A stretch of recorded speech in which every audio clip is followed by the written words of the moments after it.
সবার পিছনেই তো একটা করে কি বলবো সুগার ড্যাডি, তারপরে এগুলো তো আছে, এটা তোমরা সবাই জানো।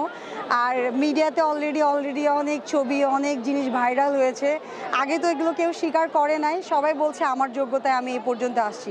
আসলে কে কোন যোগ্যতায় এসেছে, কার পিছে সুগার ড্যাডি, চিনি ড্যাডি, যেই মানে যেটা আমরা বলি সেটা আমরা সবাই দেখতে পাচ্ছি মিডিয়া।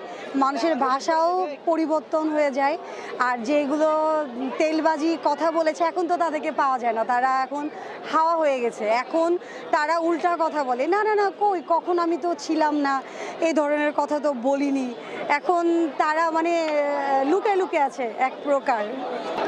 আরও না গেলে সম্পর্কে আর কি বলবো, এটা মানে সমস্ত জাতিই জানে, নতুন করে আমার বলার কিছু নাই। আমরা এগুলো কথা না যাই, আমাদের দেশ এখন স্বাধীন হয়েছে, আমরা স্বাধীনভাবে কথা বলছি। এবং যে একটা বড় বিপদ গেল, সেই বিপদে আজকে একটা বড় আয়োজন করা হয়েছে। সেই আয়োজনে আমরা সবাই একত্রিত হয়েছি এবং তাদের জন্য একটা ভালো কাজ করতে আসছি এবং সবাই সহযোগিতা করছে, এই জন্য সবাইকে অনেক থ্যাঙ্কস।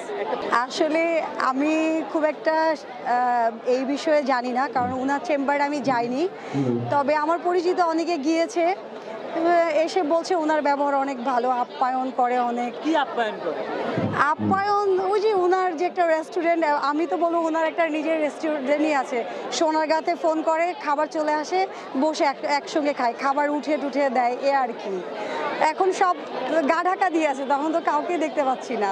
আমরা শুনো, সবই তো তোমরা জানো, আমি আর নতুন করে কি বলবো। এখন জাস্ট এগুলো কথা সব বাদ দিয়ে দাও। দেশ যেহেতু স্বাধীন হয়েছে, আমরা স্বাধীনভাবে চলি, স্বাধীনভাবে কথা বলি। উনারা যা করেছে এবং ওনাদের যে অপকর্ম, তার ফল তারা অলরেডি পাচ্ছে এবং তাদের সঙ্গে যারা সাপোর্ট করেছে তারাও পাচ্ছে। এটাই তো আমরা দেখছি, এটাই আমরা হ্যাপি, আর খুশি হওয়ার কিছু নাই। না, এটা সত্যি কথা, অনেকে উস্কানি দিয়েছে। এটা আমরা যেহেতু মিডিয়াতে থাকি এবং আমাদের হাতে সবসময় নেটওয়ার্ক থাকে, মোবাইল থাকে, টিভি থাকে, সব কিছুই আমরা দেখি। কিছু মানুষ অবশ্যই উস্কানি দিয়েছে, সাপোর্ট দেয়নি এবং অনেকে পোস্টও দিয়েছিল, না পেরে সেগুলো পোস্ট পরে ডিলিটও করেছে। সো এগুলো আসলে করা উচিত হয়নি ওনাদের। এবং এখন তারা তো কি বলছে, তারা অস্বীকার করছে, না আমরা ওইভাবে বলি নাই। এখন কি করার আছে, কিছু করার নাই।